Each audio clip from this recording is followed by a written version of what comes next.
What's good, yo? Welcome to another episode of MKN GNZ TV, episode 16, with a very special guy, Coach Tim Moncman, who's known me mathematically as of 2 days ago more than half my life by 1 year, because I'm 29 now. First off, only my mom calls me Timmy. I'm sorry. Yeah, we don't go by that. So just Coach Moncman? You can call me Tim if you want. Tim, okay. Just want to say thanks for having me. You know, it's the first time one of my former players has ever interviewed me. Yes. So I beat all you other ones. This is a first. Yes, that's awesome. So speaking of former players, let's just get into coaching. You've coached for 25 years? 25 years, college and high school. Nice. And we found out today that's more than you haven't coached. Yes. I'm 47, I'll be 48 this October. Do you think you could do anything else besides coach?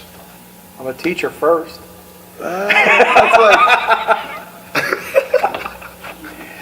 I guess I'm a teacher. Touche. Coach. But it's almost the same. Like, yes, it is. If we gave it's a different you, classroom. The field is a different classroom. Yeah.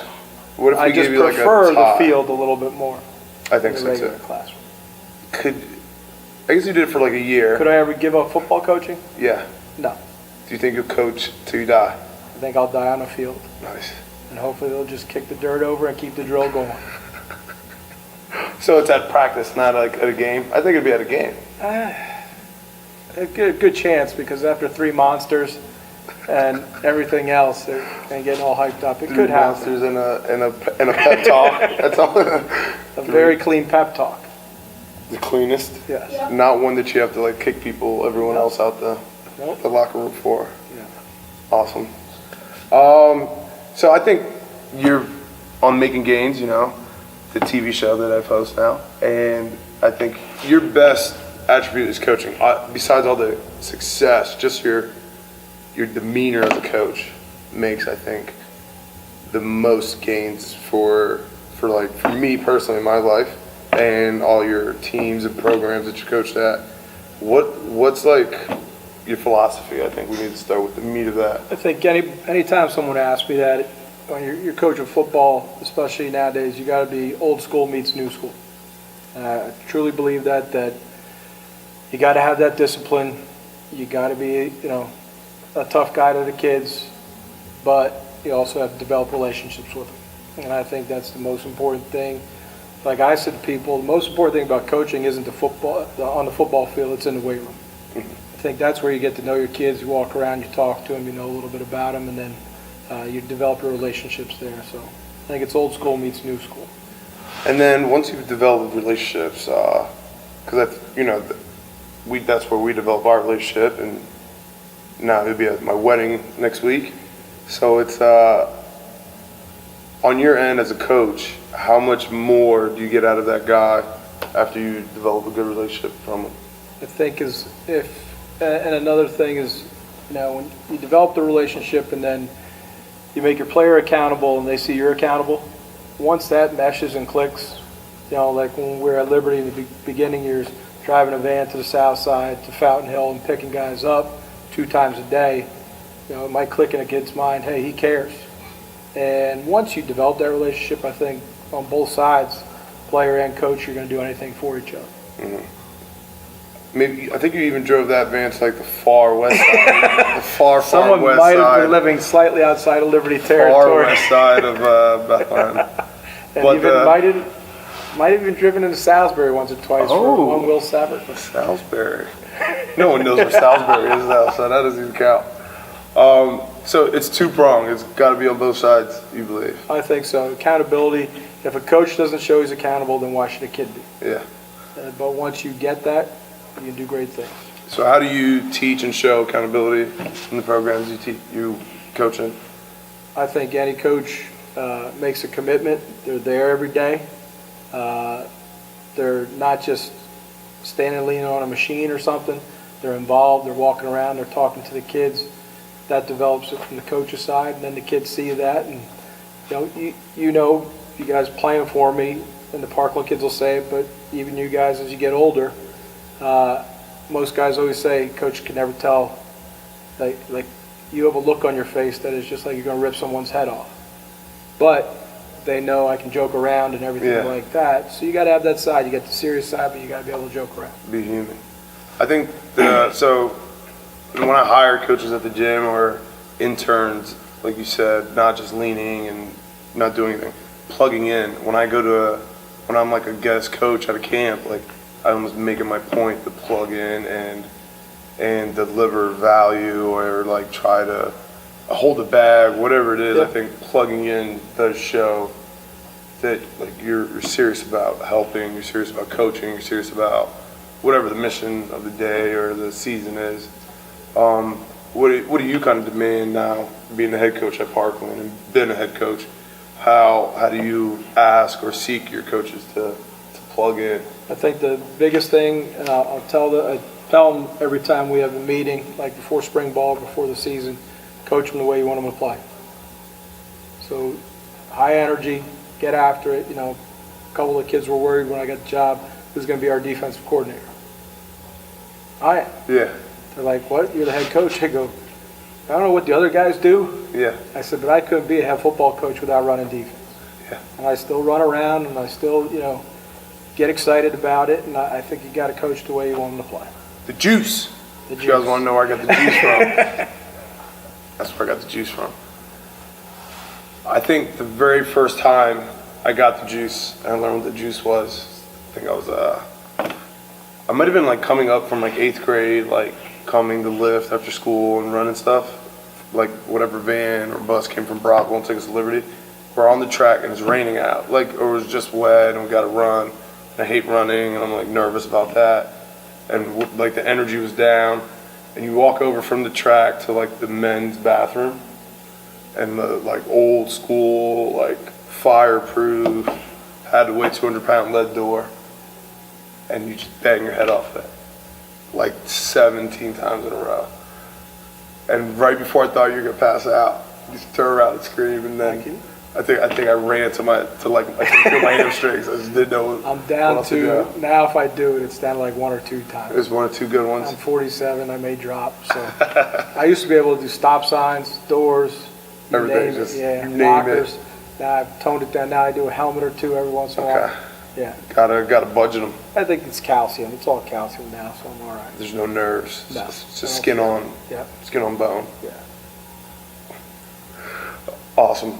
So Parkland is now 5-time district champion. Yes. How do you handle that success? How does that like year in and year out, just back to the drawing board? Like how do you forget, or how do you roll it, or how do you manipulate it?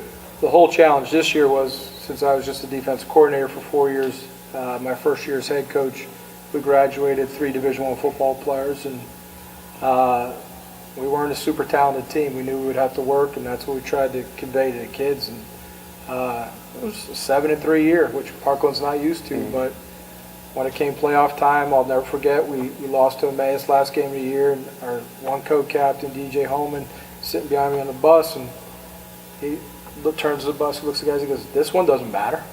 He goes, "The one in 3 weeks matters." He goes, "Because we'll be 5-time district champion." I just looked at him and I said, "You got it." And I think the way we practice is a big part of it, the way we lift, everything else. Kids will stay hungry if coaches stay hungry. Yeah. You know what I mean? If a coach gets complacent, they see that, they get complacent. So you got to keep riding them. But I'm trying to look at different methods, like getting the kids more involved in team activities. I didn't always do that at Liberty because we didn't have the funds. Oh yeah, funds are sparingly. But even stuff like movie nights and stuff like that, and just let them have a little bit of fun. Funds were so bad. Our old locker room was the pool room. No pool. But the pool had a leak, so it wasn't a pool. It was just. No. It was used for snurfing. I have to say this on camera, and we had a coach's locker room that was. We had about 15 coaches, and it probably fit 5 comfortably. And it just wasn't a good sight when you saw my father in his tighty whities. Old Blue standing next to you. Trying to change, getting ready for practice. Blue's going to outlive us all. That's my prediction right now. In 100 years, Blue will be getting interviewed by Leah, because everyone's going to be 3 Appletinis a day. Keeps the doctor away. Nice, my man Blue. So emotion, that's like, I think that's one of my favorite parts as a player, and then coaching with you a couple years ago is like no one was ever afraid to let emotions like fly and ride and you know, passion and even the sickness. Tell guys about the sickness. The people don't really understand that, but you know, how do you allow or how do you maintain or manage or, you know, push emotion? You gotta let kids play with emotion. And sometimes it's gonna step over the line. You gotta reel that back in, but you gotta allow your kids to do that every once in a while. Yeah. You said play with the sickness. Like I talk all the time, playing to the echo of the whistle. That's how we break our huddle and everything else. So echo, echo, echo. That means you better be there when the whistle blows. We are all running with a purpose and doing that. So that's what we look at. Sickness. Should we even try to get into that? Is that even describable? Like, if I didn't experience it as a high school kid, and then, like, I don't even know how to Here's explain a memory. We're talking about coaching. Probably the greatest memory, winning state title, anything else, was when I missed practice when we found out AJ was blind. We were away for 2 days. The only 2 football practices I missed my whole life. Remember that? I do. You made it back for the game that Friday night. And That I came was, in Friday, huge. first block, and you guys made that little film Yeah. about who you were, Nichmond Lions, Brockville Rockets, Northeast Hornets. And I lost That's it probably, that day. I cried. But I remember going to that game that night. We're playing Nazareth, and Coach Baltz is a friend of mine. He's like, man, you guys are clicking on all cylinders. I go, I fear for your team tonight. Yeah. And he's just like, what do you mean? I said, sorry about AJ. I said, oh no, they're playing for AJ tonight. Yeah. I said, I fear for your team. And it was ugly. It was fun. Yeah. AJ, probably one of the most special kids I know. My daughter's initials are AJ because of that guy. So he was the previous episode. You guys make sure you check that out. What's it like having him as a son? Just, you know, with, you know, everything he overcomes and. First off, he is who he is because of his sister. Awesome. Taylor is an amazing young woman now, 9th grade already. Still no dates. And you guys even come near. I said, it'll be scary. Just letting you know. It's on YouTube forever. I don't have a gun. That's awesome. Everything else, I just got 2 big meat puppets. Meat puppets? That's So we call them. They've been broken so many times. Oh Look my at God. It looks like hamburgers, like 2 white hamburgers. Oh man, that's awesome. But he wouldn't be where he's at without her. Yeah. And it is amazing. Like she's a heck of an athlete, a great student, for straight A's. And people always come up and be like, I didn't know Coach Moncman had a daughter. And then she's like, I'm used to it. I said, I always talk about you, but she's made him who he is. She's a big part of it. Awesome. But having him, she's like the supporting role. She's yes. And the director as to the AJ show. AJ will tell you that we don't spend enough time together, right? Yeah, we're inseparable. Yes. We do everything together, and he never fails to amaze me. I said, I saw a quote one time, and I always, whenever I talk about him, I talk about it, but it's not about waiting for the storm to pass. It's about learning how to dance in the rain. He's been in a storm his whole life. He's never ran away from it, never hid under cover. Every obstacle he gets hit with, he dances. Mm-hmm. And that's what most people don't do. So I've learned a lot from him. Always has a smile on his face, attacks everything full speed. So that's what upsets me as a coach and a teacher sometimes when kids make excuses and I look at him. I believe one quote at Liberty one time I did say to a kid, if I could rip your eyes out, I would, and put them in my son's head so he could play football and put use to them. Oh man, that's awesome. That's modern medicine. The price of that's got to be coming down. Anybody on Groupon giving eyes out or ripping eyes out for a discounted rate, I will fund it. Please. I kept my use your job. There it is. It's got to be honest. Got to be emotional. Yeah. It is what it is. So you guys are inseparable, and he's also on your coaching staff now. Yes, he is. That's awesome. Helps with the linebackers, the kickers, and he's a motivational speaker. Motivational speaker. Before I even get in there, he's already started. There it is. If you guys need a pep talk, AJ, we can book him for drums. He's a killer drummer, and pep talks, motivational speaking.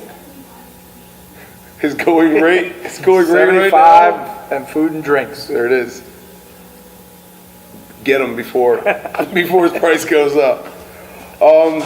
So where does the program go now? Now is it, how do we keep the 5 championships in a row train rolling? It'll be difficult again. We're not a team of superstars. We're a team, and obviously, we look at the league. Emmaus has everybody back, and I saw that Coach Fairclough already deemed that they have a target on their back this year. He said so. It looks like we're working from behind. So we'll do our best to get back at it. And see if we get number 6. Yeah. Any shout outs or goals or what we got? Shout out to my wife Kim. Kim. The funny thing about her is, anytime you guys tell football stories and guys come over, she's like, not my husband. He's like the most even-keeled, calm guy in the world. She doesn't believe any story the about other football. side. She doesn't.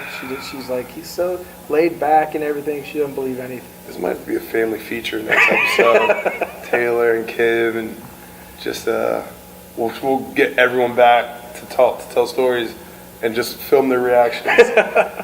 No, not Timmy. Alrighty, good luck with number 6, Coach. Keep making gains. Thanks for being on the show. Yep. My pleasure. You keep making gains too. Subscribe to the channel. I don't know. Edit it out if it sucks.